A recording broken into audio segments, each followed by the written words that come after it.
emissions from the industrial sector, including energy efficiency, fuel switching, combined heat and power, use of renewable energy, and the more efficient use and recycling of materials. A few of them are: first, monitor energy use. Monitoring starts with identifying which sections in an industry consume the most energy. Understanding which areas use more energy as compared to others can help you better manage your industry's energy consumption.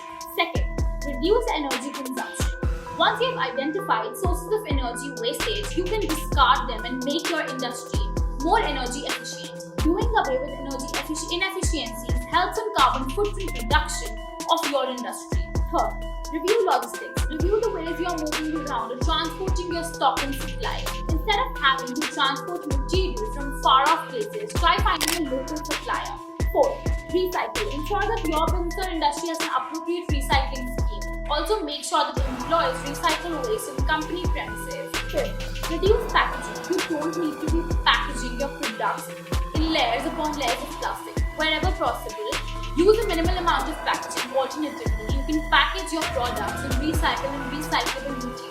This will keep wastage out of your landfills where the degradation releases greenhouse gases. To learn more about ways to reduce industrial carbon footprint, check out the link in the description. Make sure to like this video and subscribe to the channel for more. Thank you so much for watching.